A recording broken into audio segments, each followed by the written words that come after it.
خو نه یم چې وینې ته اوبه ووایم سړون خو نه یم چې وینې ته اوبه ووایم چې ښه وینم څنګه مړي ته اوده ووایم او غیرت مې نه مني چې سپکو ته درانه ووایم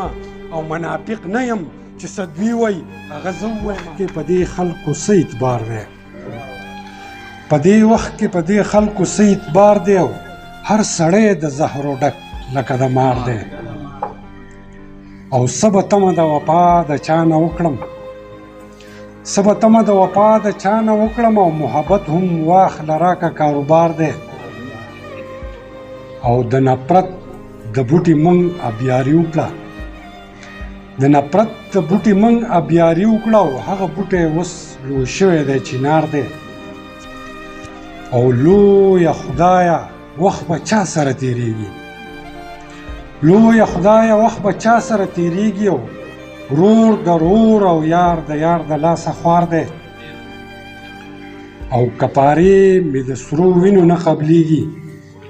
کپارې مې د سرو وینو نه قبلیږي او پښتنو ته خدایه څه شوی ازار دی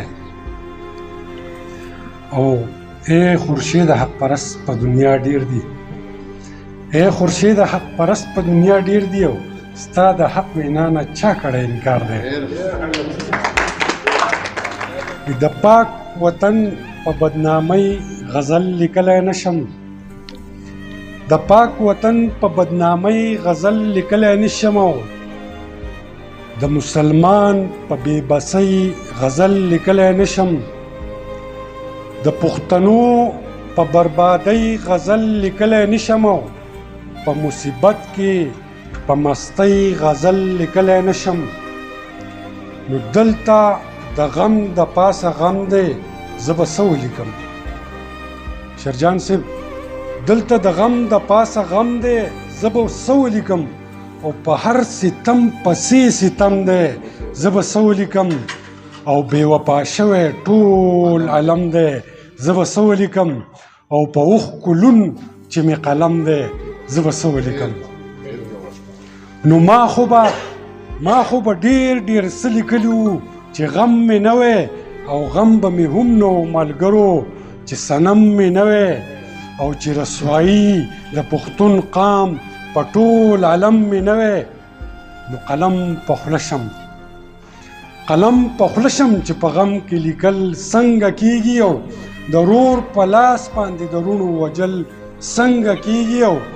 د اوښکو ډکې سترګې یار ته کتل څنګه کیږي نو وخته دا کمه لوبه دې په ما کړې ده او تا خو زما په بې بسۍ پورې خندا کړې ده او په چپه خوله زما غمجن زړګي درزا کړې ده او ستا په ستم باندې ما صبر او جړا کړې ده نو یو خوا ظالم زما د قام په ککرۍ ناست دی او بل خوا سکرور مې هم وژني په مرۍ ناست دی او نن مې ساده پښتون په داو د جوارۍ ناست دی او دشمن له جوړه تماشه د ببلۍ ناست دی نو هر یو ظالم مې د قام خلک وار په وار وژني او څوک مې چاړه په مرۍ کېږي څوک په دار وژني او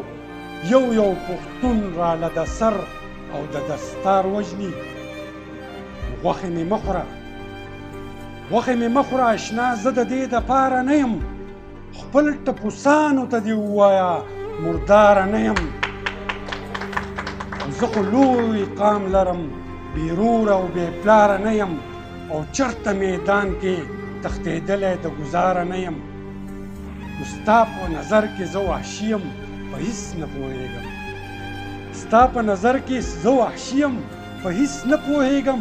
خو داسې پوهېږم لکه څنګه چې په یو دوه پوهېږم او داسې پوهېږم لکه څنګه چې په ورځ شپه پوهېږم او اوس په خبرو په دیوال د ناس کارغه پوهېږم که دوی دا غواړي چې سکاره به شمه تور به واخلم خو زه به سکروټه شم لمبه به شمه اور به واخلم ډېره مننه